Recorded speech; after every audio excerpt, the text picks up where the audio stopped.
Mais quel match de folie! Incroyable! Les amis, j'espère que vous allez bien et que vous avez passé une excellente soirée footballistique. J'espère que vous avez regardé, bien sûr, la grosse affiche qui opposait le Real de Madrid face à Manchester City pour les quarts de finale de la Ligue des Champions. Mais avant toute chose, comme d'habitude, n'hésitez pas à liker, à commenter, bien sûr à partager si ce n'est pas encore fait. Abonnez-vous les amis, abonnez-vous en masse et cliquez sur la petite cloche en bas à droite pour avoir toutes les notifications une fois que je mettrai une vidéo en ligne. Que dire de ce match? Franchement, c'est un quart de finale ou c'est une finale, ça? Réellement, franchement. Bon, après, il faut varier, parce qu'on voit le score. 3 partout, match nul, 3 partout. Mais voilà, on a vu du jeu, on a vu des très beaux buts. Mais j'ai quelques petites reproches à faire. Voilà, j'ai quelques petites reproches à faire. Parce que par exemple, sur la première mi-temps, c'est parti en bombe, c'est parti en éclat. 3 buts en 14 minutes, même pas 15 minutes, 14 minutes exactement. Manchester City qui ouvre le score avec un coup franc de Bernardo Silva qui a trompé le gardien. Franchement, bien vu, très très bien vu. Après, quelques minutes après, en 2 minutes, le Real de Madrid passe devant. Ça veut dire qu'en l'espace de 2 minutes, ils ont marqué 2 buts. Pas 2 minutes après le premier but, mais 2 minutes qui séparent les 2 buts. Ce qui veut dire que le Real prend l'avantage. On voit que le Real essaie de presser très haut et Manchester City n'arrivait pas à trouver les solutions. Je trouvais Manchester City trop mou. Pas assez... pas de construction, je sais pas. Leurs passes, elles étaient merdiques. Elles partaient dans tous les sens. Ça devenait du n'importe quoi. Et voilà, c'était mou. Après, on voyait le Real qui était vers le bas parce que voilà, ils gagnaient 2-1. Ils se sont dit, on va pas se lancer dans la bouche du lion, comme on dit. Donc, on va rester en arrière et on va laisser les deux joueurs rapides qui sont Rodrigo et bien sûr Vinicius devant, même si tout le monde redescendait pour défendre, bien sûr. Et ils se sont dit, pam, contre-attaque, ils vont partir. Et c'est ce qui est arrivé, malheureusement c'est ce qui est arrivé pour Manchester City, c'est qu'ils se sont fait prendre à chaque fois sur des attaques. Bon, même si voilà, les deux premiers buts du Real sont des buts déviés qui finissent voilà, par pris à contre-pied le gardien, qui d'ailleurs, franchement, sincèrement, je suis pas supporter de City, mais réellement, il inspire pas du tout confiance, comment il s'appelle le gardien de City. Alors je sais pas s'il est titulaire depuis longtemps, je sais pas si l'autre, je sais plus comment il s'appelle, Ederson je crois, ou un truc comme ça. Je sais pas s'il est blessé ou pas, mais franchement, celui-là en tout cas, il inspire vraiment pas la confiance. Et donc du coup, voilà, le Real a commencé à baisser, à descendre. Et du coup, on a vu que certains joueurs, ils étaient invisibles. Par exemple, on a des Haaland, mais je l'ai pas vu du match. Et le problème, c'est que voilà, quand c'est des équipes qui jouent comme ça, on voit très vite, pourtant, ça reste un grand joueur, on peut pas le retirer, c'est un très très grand joueur, mais on voit ses limites, du coup. C'est que il a ce style de jeu, et il peut pas s'adapter à un autre style de jeu, en fait. Il est là, le problème. C'est vrai que c'est quelqu'un qui marque beaucoup, c'est beaucoup de jeu de la tête, c'est beaucoup, ou sinon des balles en profondeur, parce que c'est quelqu'un qui est assez rapide, etc. Ou sinon, c'est des tappings, voilà, il est dans la surface et il met des frappes, etc. Mais même là, on a vu qu'à un moment, voilà, le Real, il jouait assez compact en défense, et comme je vous dis, ils essayaient de contre-attaquer. Et Manchester City, je les ai trouvés tellement mous, ils trouvaient aucune solution. Je voyais que c'était... ça pataugeait. Franchement, ça pataugeait total. Et j'ai dit, me dites pas que ça va être comme ça toute la mi-temps. Et malheureusement, si.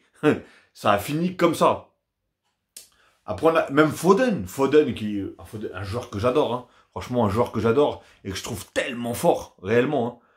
Et voilà, et le fait que le Real joue dans cette tactique-là, en fait, pour moi, ça les a un peu desservis, parce qu'un joueur avec le talent de Bellingham, réellement, qui pour moi est peut-être un des meilleurs joueurs, voire le meilleur joueur du Real de Madrid, en fait, il fait rien en fait, parce que accélérer comme il a pas la vitesse ni de Rodrigo ni de Vinicius, Et donc on a bien vu que là, il courait beaucoup, beaucoup, beaucoup dans le vent.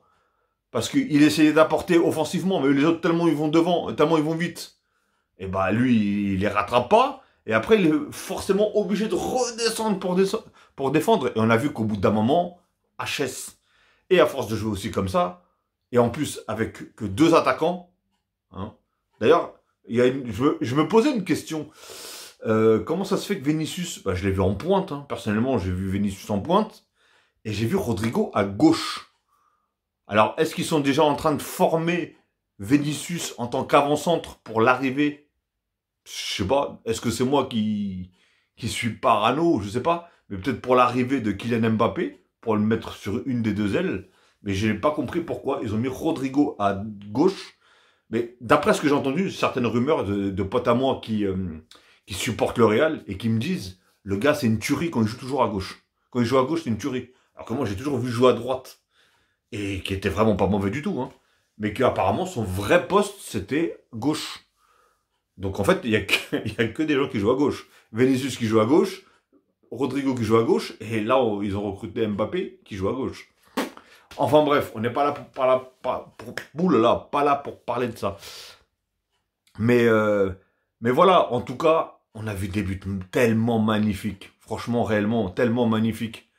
Celui de Foden, oh là là, même masterclass. Et on a vu que le fait que, comment ça s'appelle, le Real ont commencé à se fatiguer, tout simplement, et ben ça a fait que ça a ouvert un peu les portes. Et à partir de ce moment-là, on a vu que plus de construction au niveau de Manchester City, plus de jeux, et voilà. Après, tu laisses des joueurs comme Foden tirer, voilà. Peut-être il t'en rate une, peut-être il t'en rate 2, mais la troisième a fini au fond. Et franchement, là, il a carrément enlevé la toile d'araignée. Franchement, réellement.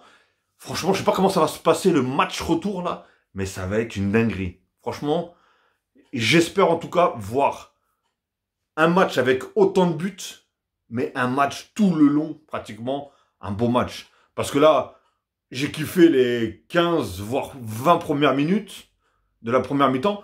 Après, les 25 dernières minutes de la première mi-temps, bah, j'ai pas aimé du tout. Après, ça a commencé un peu dans le même rythme, pendant au moins 5-10 minutes. Et après, c'est là où, comme je dis, la fatigue a commencé à vraiment arriver. On voyait Bellingham qui tirait la langue. On voyait, comment il s'appelle, Vinicius, pareil, qui tirait la langue. Rodrigo, ben, Vinicius et Rodrigo, ils n'arrivaient même plus à faire les efforts défensifs. Bah, en même temps, c'est normal. Les mecs, tu les as envoyés au charbon faire des 80 mètres en sprint. Donc forcément, au bout d'un moment, bah, ça tient plus, hein, tout simplement. Mais voilà, en tout cas, et surtout aussi, très beau but de... Comment il s'appelle oh là là. Comment s'appelle le joueur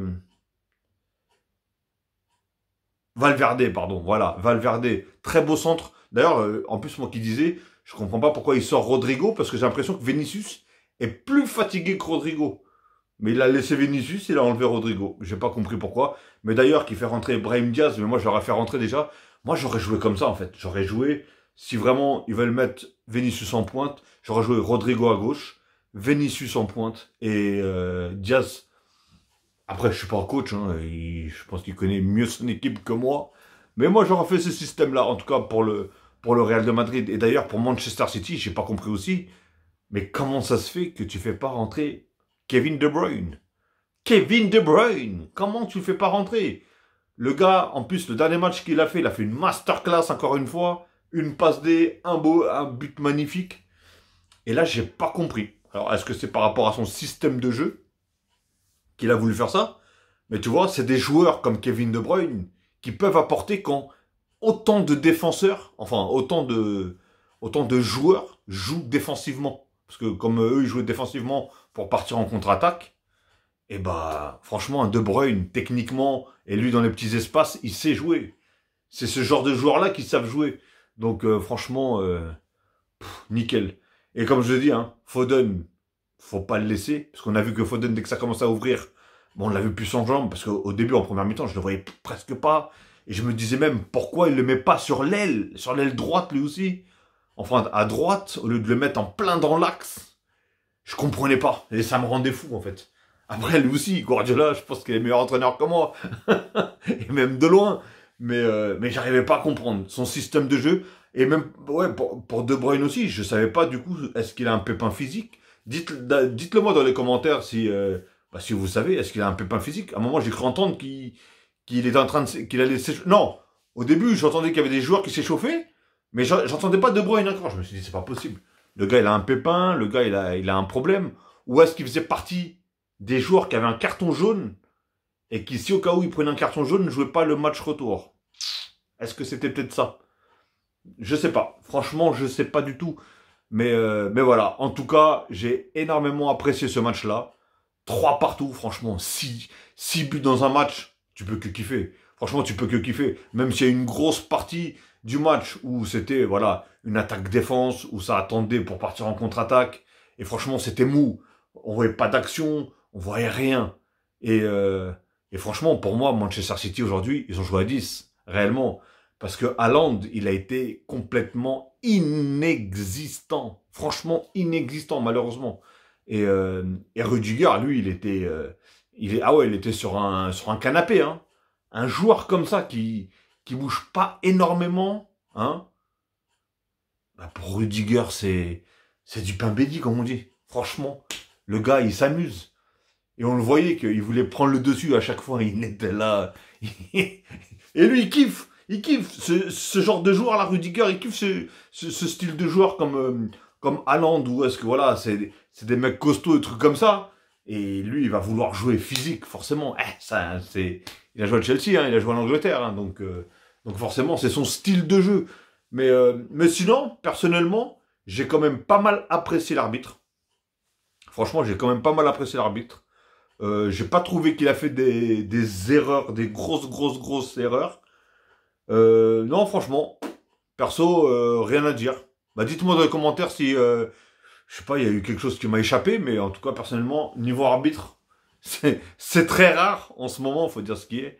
Mais niveau arbitre, personnellement, moi, j'ai pas grand-chose à dire sur ce match-là. Mais voilà, alors je sais pas qui pour vous a été l'homme du match, parce que franchement, bah, je crois que si je me trompe pas, j'ai pas vu la fin du... Enfin, j'ai regardé la fin, le match, mais j'ai pas vu qui a été désigné homme du match. J'ai cru comprendre que c'était Foden. Alors ça doit être sûrement par rapport à son but, hein, forcément. Et soit c'était Foden, ou sinon il y a un joueur aussi de Madrid qui m'a rendu ouf aujourd'hui. Camavinga. Pour moi, ça a été le meilleur madrilène ce soir. Il n'y a même pas photo. Et en plus, lui, c'est complètement dingue. Hein, parce qu'en plus, lui, il était sous peine de carton jaune. Et s'il prenait un carton jaune, il ne jouait pas le match retour. Et quand il a un poste comme ça, avec son volume de jeu, où le gars, il y va de bon cœur, aucun carton jaune. La chance qu'ils ont eu, hein, réellement, franchement. Mais il a fait un match exceptionnel. Le nombre de ballons qu'il a récupéré, le nombre de ballons qu'il a monté. Franchement, c'est ça que j'adore chez lui. C'est qu'il récupère, paf, tout de suite vers l'avant. Il essaie de trouver la meilleure solution. Il se précipite pas. Il joue au calme, etc., etc. Non, franchement, c'est nickel. Et comme j'ai dit, hein, de toute façon, cette équipe du Real de Madrid, c'est ça. Hein, c'est qui gagne ou qui perd, les gars, ils paniquent jamais. Franchement, j'ai l'impression qu'ils font du yoga ou je sais pas, c'est incroyable. C'est incroyable. La grande majorité, quand ils se sentent en danger, ou ils commencent déjà à paniquer, ça commence à tirer un peu partout. C'est là où tu vois que les passes ne sont plus précises ni rien du tout. Et eux, non. Franchement, que dire. En tout cas, voilà. En tout cas, j'espère que vous avez vraiment apprécié ce match. Ce gros match, ce match de folie. Hein. Pour moi, ça sera même mon titre de la vidéo. Match de folie. Parce que franchement, autant de buts. Ouais, il faut se dire qu'il y a eu 3 buts première mi-temps, 3 buts deuxième mi-temps. Comme ça, il n'y a pas de jaloux. Tout simplement. Ok les amis, bon bah écoutez, je vais vous laisser, je vais pas non plus m'éterniser sur cette vidéo. Je vais vous souhaiter en tout cas une très bonne soirée ou une très bonne journée, tout dépendant de l'heure que vous allez regarder cette vidéo. Et je vous dis à la prochaine, à demain, par rapport à ce soir. Je vous dis à demain pour mon équipe, le PSG, en espérant que qu'il ne se passe pas de malheur pour nous. Donc voilà les amis, allez, prenez soin de vous, prenez soin des vôtres, faites attention à vous et bon courage à ceux qui travaillent demain. Tchuss les amis.